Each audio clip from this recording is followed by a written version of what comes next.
Una televisión a tu medida. El siguiente programa es clasificación B para mayores de 14 años.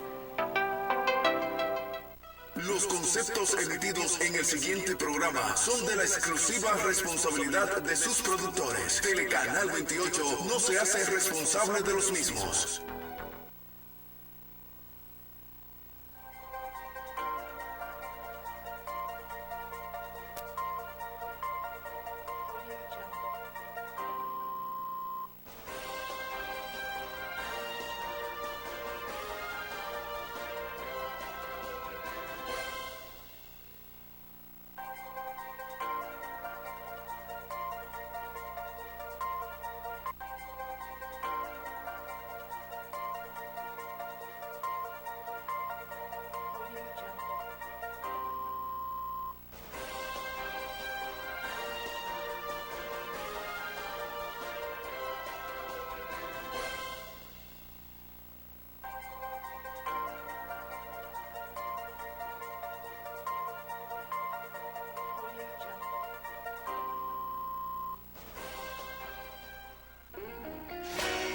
Un lugar para encontrarnos, un lugar que nos acoge, un lugar para soñar y crecer, un lugar que nos sorprende, un lugar de oportunidades, un lugar para nuestro presente y futuro. Contigo construiremos una ciudad justa y creativa.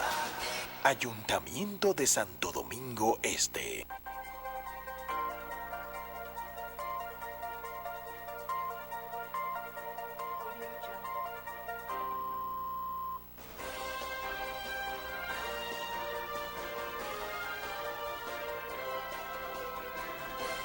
Saludos, saludos República Dominicana, saludo al mundo. Este programa se reviste de gloria porque tenemos en el mismo, independientemente del valor, la calidad de los profesores que intervienen toda la semana en este programa, Sucre Rosario, los colegas de la administración de la Escuela de Economía, José y Antonio Siriaco, Luis Ulloa, y varios asesores de la Universidad Autónoma de Santo Domingo que ven este programa. Contamos con una joven nueva, una sangre nueva en este programa, que es Camila Galicia Ramírez, y queremos a Camila darle la oportunidad de que la teleaudiencia, tanto a nivel nacional como a nivel internacional, tenga la oportunidad de conocerla. Camila, bueno, saludos. Saludos, buenos días, ¿cómo están todos? Muchas gracias por permitirme estar en este lugar. Camila, este programa es un programa que gira alrededor de muchos ejes temáticos, por la variedad de temas de los profesores que participan en el mismo. Aquí tratamos los temas sobre el calentamiento global, aquí tratamos los temas sobre la economía del desarrollo, que su especialista es Sucre Rosario. Aquí, como colofón y para cerrar en determinado momento, invitamos como figura central al profesor Siriaco, el decano de la Facultad de Ciencias Económicas y Sociales, y también Ulloa, que es profesor, connotado profesor de la Universidad Autónoma de Santo Domingo, y todo lo que son elementos nuevos que ayuden de una u otra forma al fortalecimiento de lo que es la ciencia política en la República Dominicana, la economía en la República Dominicana, para un mundo diferente, porque este mundo tiene que encauzarse precisamente hacia el desarrollo, y es uno de los temas fundamentales. Y es la preocupación de National Project, que es un programa que surge como consecuencia de un proyecto que se le vendió a 3 expertos norteamericanos y 2 expertos canadienses, y el nombre del proyecto era National Project, y de ahí sacamos el programa de televisión, que toda la semana el tema que tocábamos tenía que ver sobre el proyecto. Decidimos que la gente cambiaba de canal cuando le hablábamos del proyecto, y decidimos diversificar el programa y tratar otro tema, incluir otro tema dentro del programa. ¿Cuál es tu motivación y tu vivencia? Quiero ver tu parecer, mi querida Camila Galicia Ramírez. Sí. Yo estoy estudiando comunicación social en la Universidad Autónoma de Santo Domingo, y pues mi vivencia como estudiante de comunicación es algo grata, ya que la comunicación es la base de todo. Entonces decidí estudiar eso porque la comunicación es todo. Es todo. Entonces, lo único inquietante de la carrera es que es mucha teoría y poca práctica. Deberían de hacer un énfasis en esa afirmación, ya que los estudiantes de comunicación tenemos toda la teoría que se necesita, ya sea como la historia, los aspectos necesarios para un periodista, pero tenemos pocos instrumentos técnicos para nuestros trabajos, para nuestros proyectos. Pero es una experiencia muy gratificante lo de estudiar comunicación. Mira, Camila, la Universidad Autónoma de Santo Domingo, que es la Universidad del Estado, no puede darse el lujo de no tener una emisora y no tener un canal de televisión.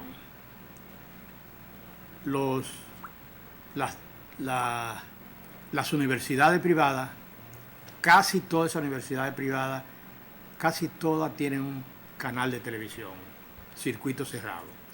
Cuando Jimmy Sierra me daba introducción a la ciencia política o pensamiento, Jimmy Sierra daba una materia que no recuerdo ahora, ido de tiempo.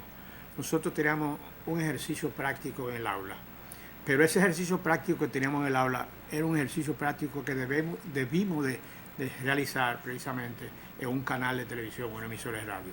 Hay que elevar un movimiento nacional a nivel de la universidad con el propósito de que la universidad monte un canal, porque precisamente existen los canales de YouTube. Entonces, ¿por qué la UAS no tiene un canal?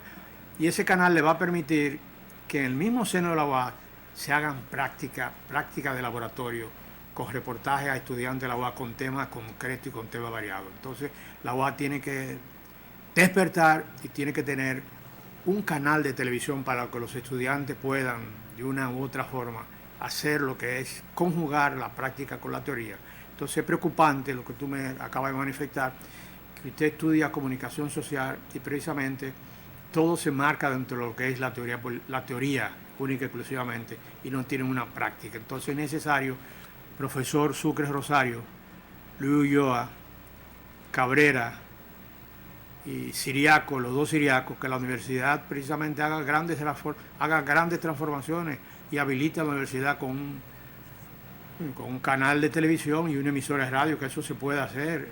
Incluso eso se puede construir, una emisora de radio con circuitos cerrados y un canal de televisión. Entonces es importante el papel tuyo aquí, Camila, porque tú de una u otra forma vas a romper el miedo escénico. Aquí puedes sentirte en familia, porque desde los camarógrafos hasta los profesores, que todos son humildes, tú tendrás la oportunidad de poner en práctica todo lo que tú estás aprendiendo en la Universidad Autónoma de Santo Domingo, ¿verdad? Sí, muchas gracias por eso. Oye, Camila, otra preocupación. La preocupación no solo es que los estudiantes de la Universidad Autónoma de Santo Domingo no existe en la universidad un canal de circuito cerrado y una emisora de radio para práctica de los estudiantes de comunicación, para estudiantes de periodismo.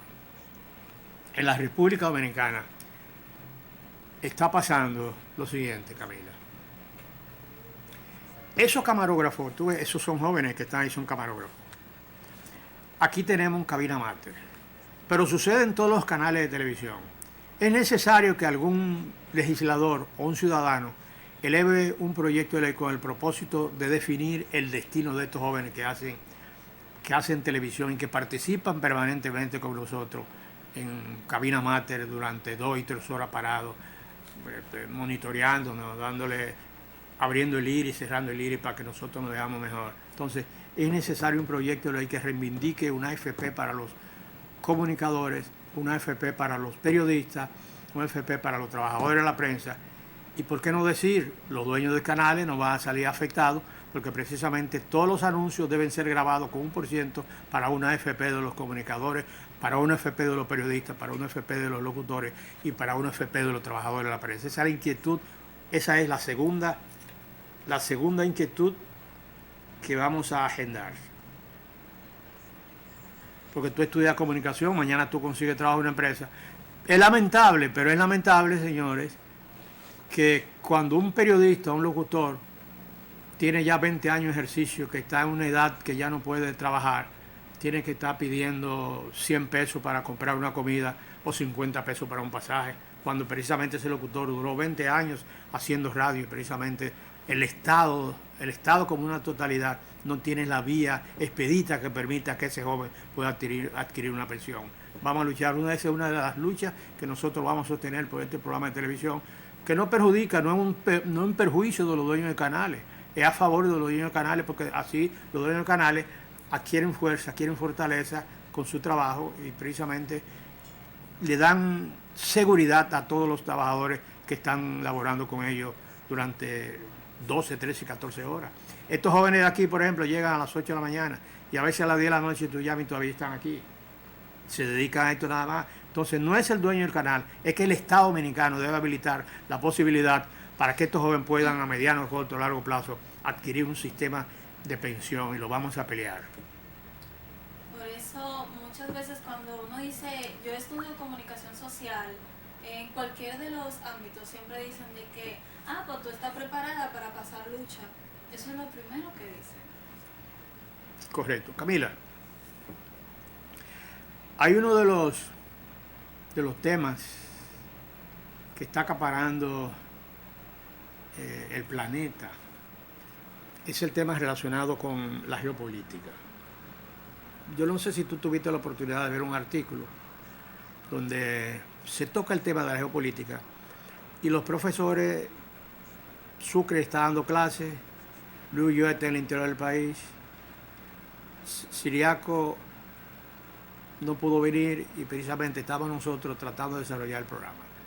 Hay un video que lo vamos a colocar con una entrevista que se le hace a Gastón, un famoso experto en los temas geopolíticos, para que ese video la teleaudiencia lo escuche y después nosotros lo vamos a valorar y lo vamos a comentar. Por favor, el video del profesor Gastón.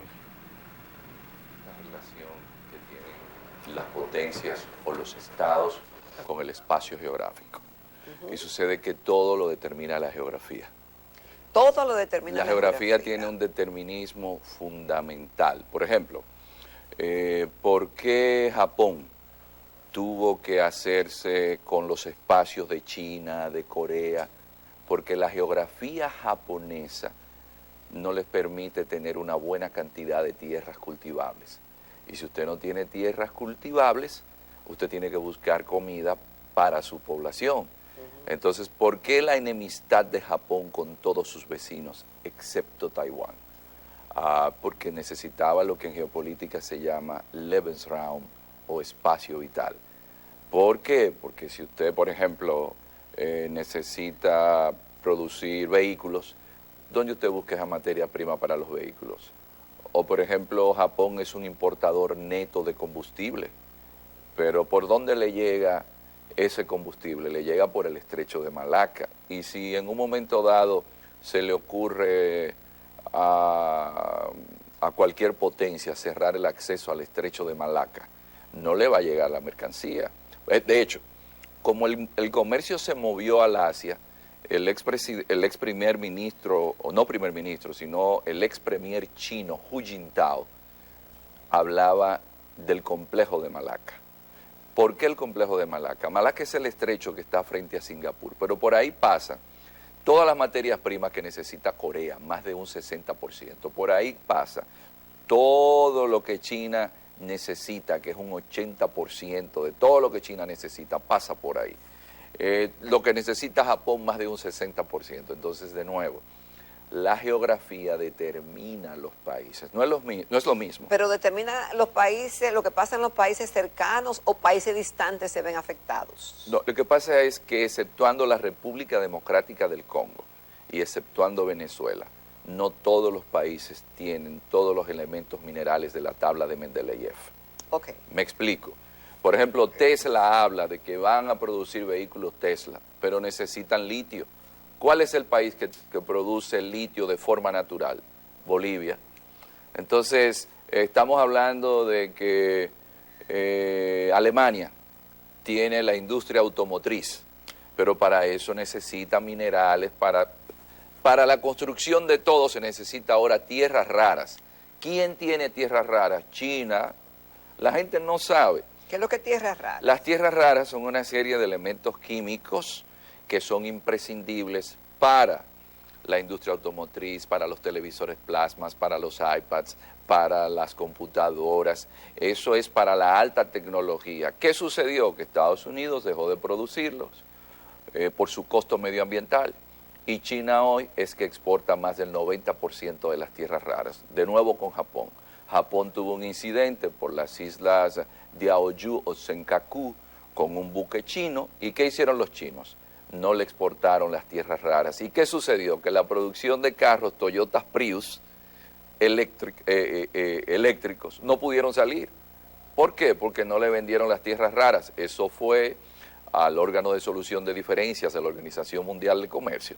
Entonces, eso es lo que sucede. Por ejemplo, Suiza nos vende a nosotros un buen chocolate, pero la geografía suiza no permite que produzcan cacao. En una de las bebidas que más se consume en el norte y en el mundo es el café, pero el café no se produce en zonas frías. Entonces, la geografía determina. Entonces, lo que ocurre en una parte del mundo sí que afecta a todos en particular. Sobre Quizá todo, uno más que a otro. Sobre todo, a partir de que se inicia un proceso, que es lo que estamos viviendo y por eso es que hay tantas incertidumbres. Porque ese proceso que se conoce como globalización, que se inicia en un proceso que se llama la modernidad, comenzó con las navegaciones de altura que hicieron los portugueses con la escuela de Sagres, de Enrique el Navegante, y los españoles con la llegada de Colón. ¿Por qué? Porque el Asia, por ejemplo, no estaba incluido en el circuito del comercio mundial desde la perspectiva europea. Europa no estaba unida al Asia, pero llegaron los portugueses a Goa, llegaron a Macao y llegaron a un lugar que se llaman las Islas Molucas o Islas de las Especies, que eran las que Colón estaba buscando. Entonces, América, que no estaba unido a ese mundo, ahí se inicia la globalización cuando Colón llega. Entonces, en ese proceso de globalización que se llama la modernidad, después de 5 siglos desde la perspectiva geopolítica, que es lo que están analizando los grandes pensadores del mundo en este momento, por primera vez, después de 500 años, ya la dominación a nivel global no va a ser del eje de Europa y Estados Unidos, lo que se llama el eje transatlántico. Ok, ¿qué indica o qué implicaciones tiene o qué peligro la alianza rusa-china? Eso es lo que le indica a usted que estamos en un mundo post-occidental. Rusia tiene una parte europea, es un país euroasiático, pero son más de 17 millones de kilómetros cuadrados. Los rusos y los chinos, por un tema de su propia naturaleza, por ser vecinos, por la propia demografía, están llamados a ser rivales geopolíticos. Pero ¿qué sucedió? La administración Obama, en un error estratégico, no se dejó llevar de Henry Kissinger, que hay que tener a Moscú más cerca de Washington que de Pekín, y a Pekín más cerca de Washington que de Moscú. Cuando se le impusieron las sanciones a Rusia, que Rusia, igual que Estados Unidos, tiene un sentido de destino manifiesto. Me explico. Pero fue un error entonces. Fue un error porque los rusos, que sienten que tienen valores tradicionales ortodoxos, y me disculpa que voy a dar la explicación geográfica para contextualizar, así como Estados Unidos entiende que sus valores son universales y que están anclados en ser protestante, en ser blancos, la agenda que Obama lanza, LGTBQ, de poner en perspectiva valores que no son los tradicionales de los Estados Unidos, son los que le abren el espacio a Trump. Porque esa gente dice, el que me salva es Trump, porque Exacto. son los valores tradicionales. Y usted dice, ¿y por qué los evangélicos americanos? Oiga, es que Estados Unidos surge de esos peregrinos. Eso es lo que le identifica. Rusia es igual. Cuando los turcos llegan a Constantinopla en el 1453, la sobrina del último emperador asesinado de Bizancio se casa con Iván III y crean entonces una especie de misticismo religioso, de que la iglesia ortodoxa cristiana se fue de Bizancio, lo que antes llamábamos Constantinopla, a Moscú, y ellos se ven como la tercera Roma. ¿Por qué usted cree que Putin tiene las buenas relaciones con la Iglesia Ortodoxa, es porque es un hombre ortodoxo. Entonces, esos valores que tienen los rusos ante el ataque de un occidente que está en decadencia, ¿qué hace? Dice, bueno, pero si ustedes me imponen sanciones, los chinos, que tienen 1.400 millones de personas y necesitan materias primas, ¿cuál es el país que tiene la mayor reserva de gas natural del planeta? Rusia. Pues le dicen los chinos, mira, y esto lo clarifica todo, ¿ustedes saben cuántas veces se han reunido Putin y Xi Jinping? 38 veces en la historia de la diplomacia, nunca dos jefes de Estado, y no de cualquier Estado. Estamos hablando del país más grande del mundo con el país más poblado del planeta. Y Xi Jinping le dijo, te voy a hacer un contrato de 400.000 millones de dólares en compra de gas natural. Wow. Entonces, ¿qué pasa? Los rusos y los chinos tenían problemas. Mediante esta entrevista de Iván Gastón podemos observar que la neopolítica no es de ahora, ese es un término que lo están usando ahora, pero a través de la historia podemos ver que la colonización, cuando Cristóbal Colón llegó a nuestra isla, fue por la necesidad que él tenía en ese momento, o sea, se hizo un intercambio de espejo y oro mediante la necesidad que él tenía. Hizo un acuerdo y él pasó espejo, disculpe, y los indígenas pasaron el oro, ya por la necesidad, pero ahora es algo mundial que los países utilizan para esa necesidad que tienen y que los otros países no tienen. Entonces, se hace un intercambio de necesidades, servicios, productos, entre otras cosas. Correcto. Quiere decir, Camila, que desde el descubrimiento de América hasta la actualidad, la humanidad ha jugado con lo que son materia prima, y en la medida de que hemos ido transcurriendo las 5 etapas de la revolución industrial, la acción de sofisticar a la materia prima es uno de los elementos fundamentales de los países, donde, como dice Altasatra de Cautilia, el pez grande se toma el pez más pequeño. Esa lucha, esa confrontación de carácter geopolítico, pero es como tú dices, una nueva política. La geopolítica es una nueva política de los países desarrollados gobernar y tener control del mundo a través de, anteriormente, un movimiento que se llamó el mercantilismo, otros movimientos más adelante bautizados con otro nombre, pero en el fondo son nuevas políticas con el propósito de manejar y tener el dominio y el control del mundo. Vamos a una pausa para luego de la pausa poner el enfoque del profesor, del decano de la Facultad de Ciencias Económicas y Sociales sobre la geopolítica.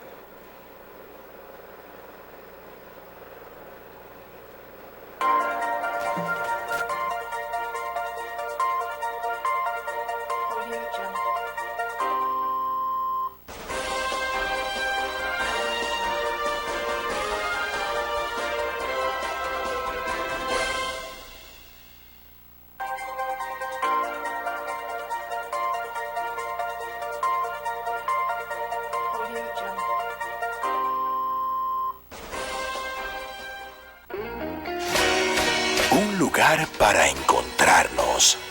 Un lugar que nos acoge. Un lugar para soñar y crecer. Un lugar que nos sorprende. Un lugar de oportunidades. Un lugar para nuestro presente y futuro. Contigo construiremos una ciudad justa y creativa. Ayuntamiento de Santo Domingo Este.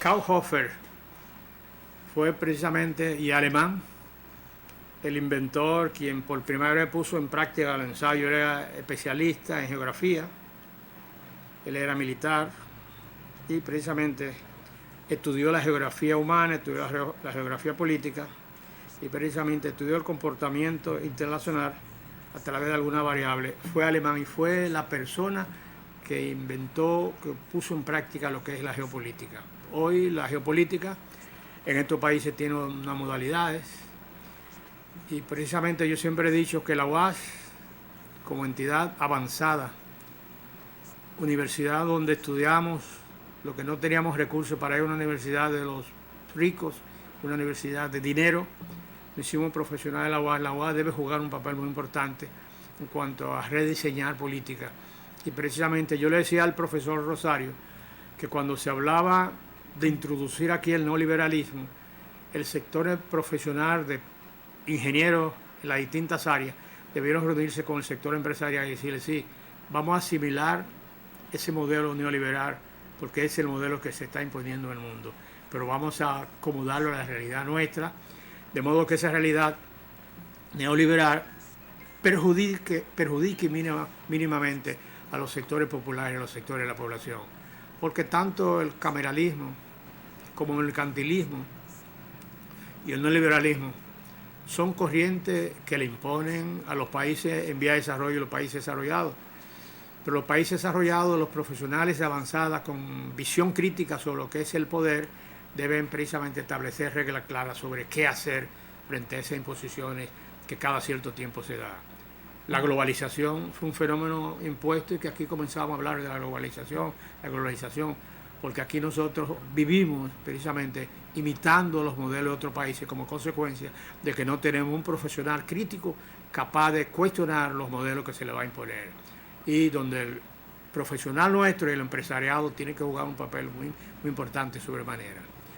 Nosotros vamos a ver el segundo video donde el decano de la Facultad de Ciencias Económicas y Sociales hace su enfoque sobre el tema de la geopolítica. El profesor Siriaco, por favor. Puede darle audio.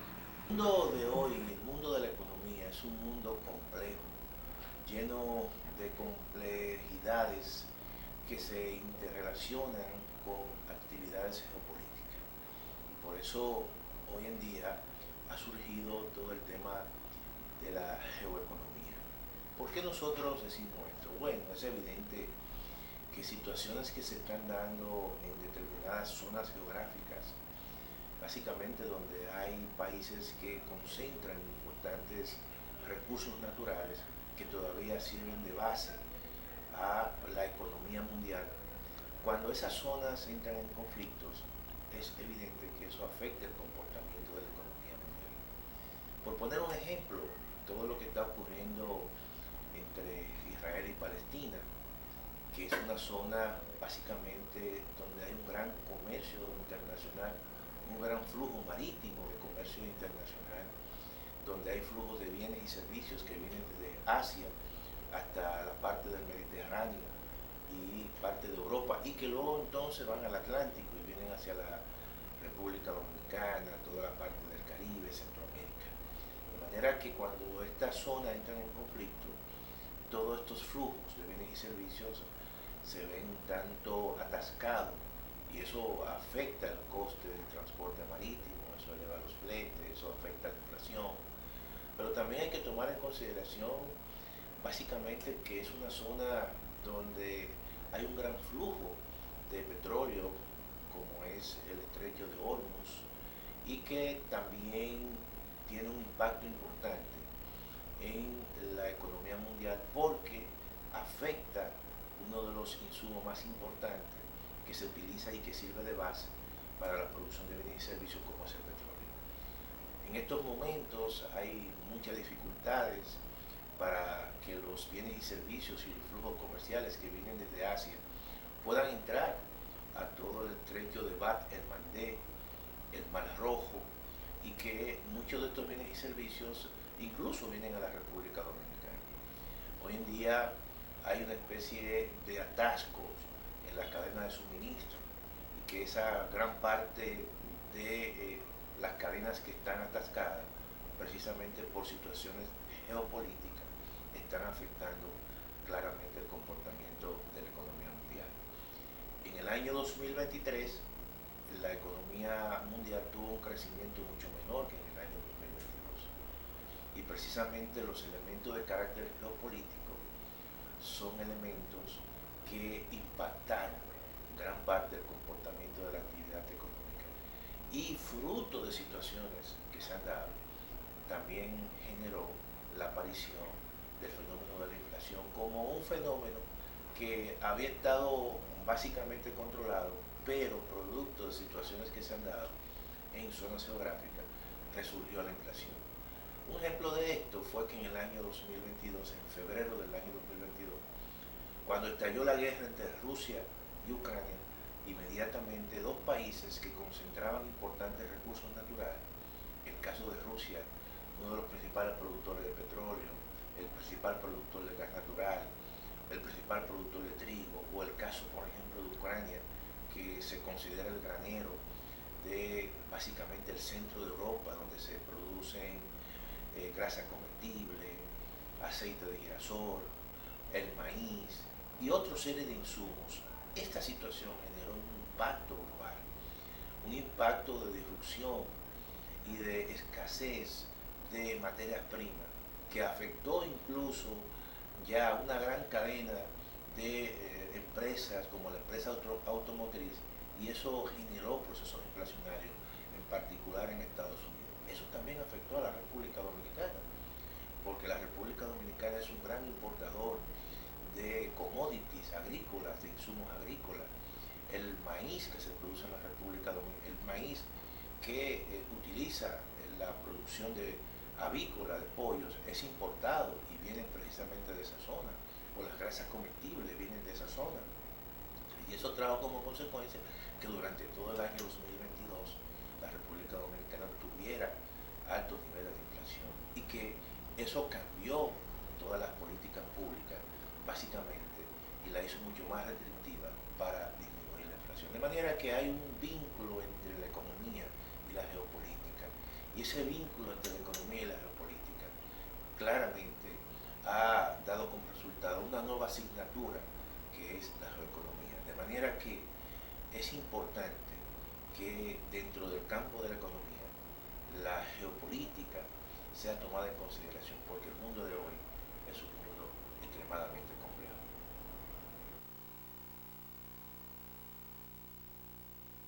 Todos los profesores, los expertos, los cientistas sociales de la República Dominicana y de la UAS coinciden en cuanto al enfoque de lo que es la geopolítica, y precisamente una corriente que está arropando el planeta. Y precisamente, ¿qué hay detrás del tema geopolítico? Detrás del tema geopolítico hay un problema del manejo y dominio de los imperios, de los países. ¿Por qué un país quiere dominar al otro? Porque ese país, de una u otra forma, tiene petróleo, tiene gas natural, tiene bauxita, tiene oro y tiene una variedad de productos que de manera clara se hermanan los países desarrollados. Por ejemplo, el grupo de los 8, un país donde están los países, el grupo de los G20, ahí se reúnen los países desarrollados con el propósito de debatir los temas globales. Y precisamente, no sé si en esa reunión del grupo de los del G8, de los 20, tratan los temas para tener el manejo, el dominio de los países en vía de desarrollo, porque son reuniones que cada cierto tiempo realizan estos países desarrollados con el propósito de debatir los temas globales, pero todos los temas globales son secretos porque ellos los tratan a puerta cerrada y no dejan entrar a la prensa. Entonces esa es la realidad de lo que está viviendo el continente y de lo que está viviendo el planeta. Aquí en la República Dominicana todos los gobiernos de una u otra forma funcionan y operan en función de los sectores de poder, porque tiene que ser así. Los gobiernos funcionan para garantizar el desarrollo de los sectores de poder y para la mejoría de los hombres y mujeres de la ciudad, de los hombres y las mujeres del campo. En realidad, hoy en el siglo XXI no es parecido el siglo XXI a lo que pasó en el siglo pasado, porque en el siglo pasado todo el mundo decía que el imperialismo es un pedazo de papel y que cualquier chispa enciende una pradera. Precisamente eso se produjo en la década del 60, pero en la década del 70 y del 80 la política de los países y de los partidos que tenían ese discurso poco a poco han ido despertando y han ido desarrollando la mente y se han dado cuenta que dentro del planeta todos tenemos que mantenernos, pero vivir en mancomunidad con reglas claras, con reglas bien específicas a favor de esa gran mayoría. Vamos a terminar el programa. Sí. Buenas, muchas gracias por su participación en este programa. Aquí estaremos como todos los martes. En nuestro programa National Project. El próximo martes estaremos nuevamente con ustedes, con Camila y un profesor de la universidad y quien les habla Montero, Luis Montero.